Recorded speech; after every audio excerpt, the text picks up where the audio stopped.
আমি দুঃখিত যে গতকালকে অনুষ্ঠানটা বিএনপি চেয়ারপারসনের উপদেষ্টা ও মুক্তিযোদ্ধা আব্দুস সালাম বলেছেন, ষড়যন্ত্র কাটেনি। দেশ ও দেশের বাইরে এমনকি আমাদের মাঝেও অনেকে ষড়যন্ত্র চালিয়ে যাচ্ছে। এই ষড়যন্ত্র প্রতিহত করতে হবে। যদি আমরা গণতন্ত্র ফিরিয়ে আনতে না পারি, যদি নির্বাচন না আনতে পারি, তাহলে এই দেশের ভাগ্যে আবারও সেই খারাপ কিছুই হবে। আমরা চাই একটি সুষ্ঠু নির্বাচন এবং জনগণ নির্ধারণ করবে কে আগামী দিনে রাষ্ট্র ক্ষমতায় যাবে। শুক্রবার বিএনপির ভারপ্রাপ্ত চেয়ারম্যান তারেক রহমানের নির্দেশে শীতার্ত মানুষের মাঝে শীতবস্ত্র বিতরণ কর্মসূচি আয়োজন করে আদাবর থানা বিএনপি ও সকল অঙ্গ সংগঠন।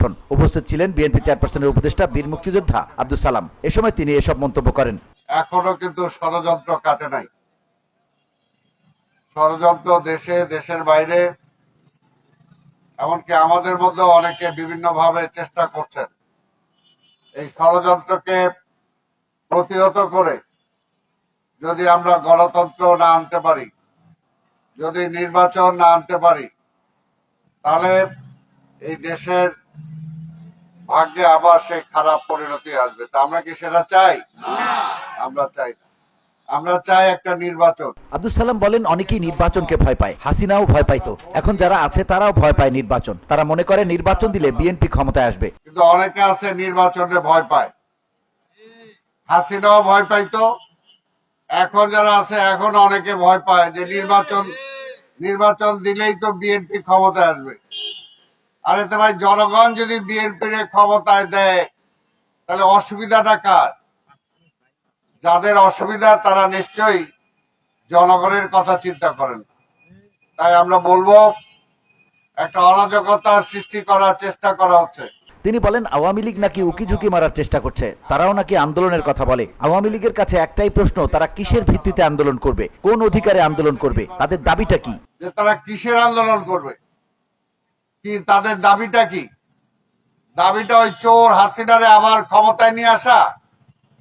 দাবিটা কি আবার বিনা নির্বাচনে 15 বছর ক্ষমতায় থাকা?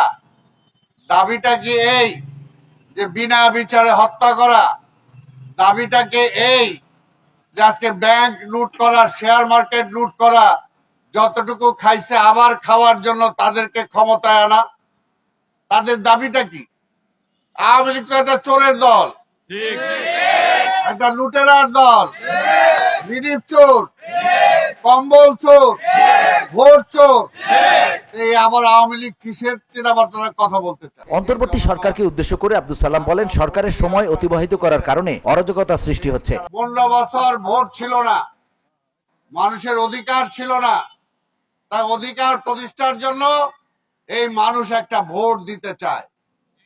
সেই গ্যারান্টিটা দেওয়ার জন্যই আপনাকে ক্ষমতা আনা হয়েছে। তাই আল্লাহর রাস্তে আর দেরি না কইরা যত তাড়াতাড়ি সম্ভব একটা জাতীয় নির্বাচনের ব্যবস্থা করেন। আওয়ামী লীগের ওবায়দুল কাদেররা কিভাবে 5 তারিখের পরে দেশ ছেড়ে পালিয়ে গেল, উত্তর দিতে হবে অন্তর্বর্তীকালীন সরকারকেই। কারণ ক্ষমতার চেয়ার এখন বসা আছেন ইউনূস সাহেব। আপনাদের ইশারা ছাড়া এসব হতে পারে না বলেও মন্তব্য করেন বিএনপি চেয়ারপারসনের এই উপদেষ্টা। VOD Bangla news desk.